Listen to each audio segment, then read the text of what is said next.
spinal fusion, ALIF, of the L5-S1,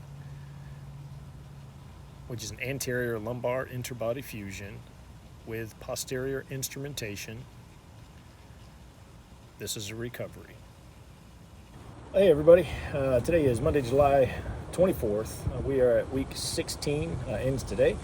And I told you last week on week 15 that I was going to leave you an update about a week out, just to kind of let you know how the stretching part was going. And it's actually going really, really well. I was super concerned. I was just, in the back of my head, it was just beating me to death on week 15, just because of how much pain I was going through. And the doctors were just, physical therapist, I should say, was just, hey, push through the pain. Actually, the doctor said it too. It's normal for you to have this kind of pain once you get to this stage and you have to start bending and doing the twisting, and it's going to be painful, not in the respect of the pain that you were getting prior to the surgery. And you're gonna have to forgive me, I can't see nothing. That's so much better. But it was pain in relevance to, you've got tight muscles, you've got things that have not moved in quite a while. In my case, years that I had been doing any type of bending in that way. Anything I bent over, I was supporting my weight with my forearms on my legs. If I had to pick anything up, I literally would put, right here up against my knees, hunched over and leaned onto those so that I could hold an item in front of me of any great value. 25, 30 pounds felt like 300 pounds. But that said, it is, I feel definitely going in the right direction.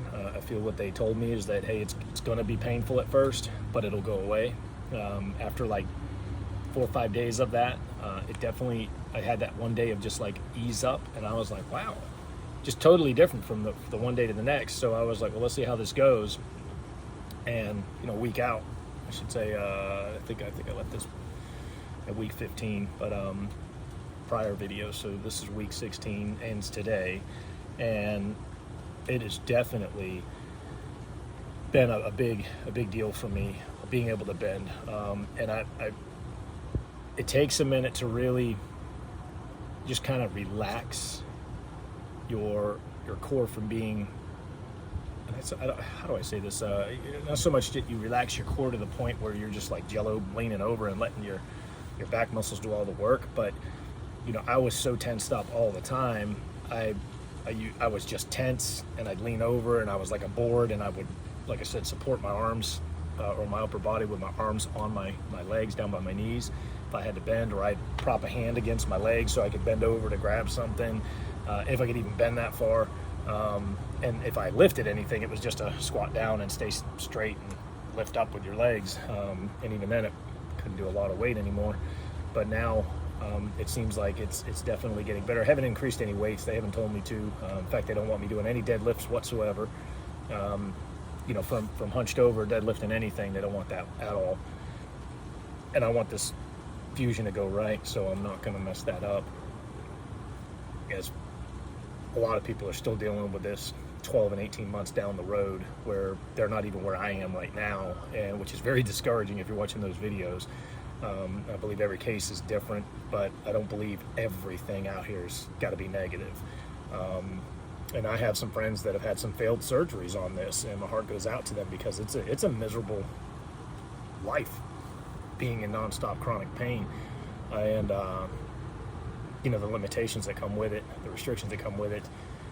Some people lean on medication and drugs to subside that, and then you just kind of walk around like a zombie, and it really has an effect on not just you, but the ones around you. And I know I'm preaching to the choir here to some of the folks that are dealing with this. I don't mean this as any type of lash out towards you. I just know that some people cope with things differently than others, and let me encourage you, get off the pain pills and get your life back, and get yourself to something that's more, it's better for you mentally, especially mentally, and for your family. And I hope this is received well for those that lean on that.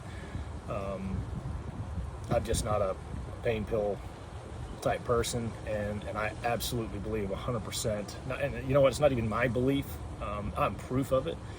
That science proves, medical professions prove that if you can tolerate the pain and push through on therapy and recovery, that you actually recover much, much faster. And I don't remember the stats on longevity or, you know, the length of time one versus the other, but it is absolutely proven that if you're not on medications, not just the pain pills, but just medications in general, that you just do better. I mean, you take pain pills and it makes you constipated. I mean, who wants to deal with that, right? So, you know, those are things that just one of the tiny little smidgens of a boatload of side effects that these things can have on you physically and mentally. So I'm just not one of those, yeah, I'm going to take this so I can mask this problem. And let's face it, you're masking that problem, and then it brings a whole slew of other problems in with it.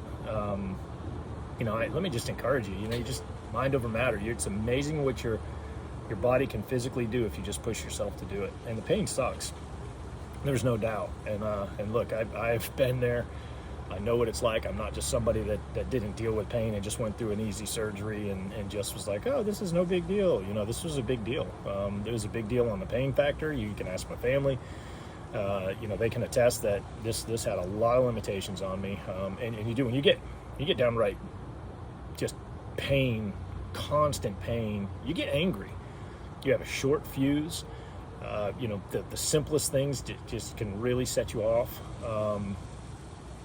Especially when they're things that you want and or should be able to do in your mind, but you can't. And then you know, us as men have to rely on somebody else to do it for you, whether it be your children or, you know, other people, your wife, you know, your spouse, and that can really mess with your head up there, you know, of feeling just totally useless and worthless and a burden.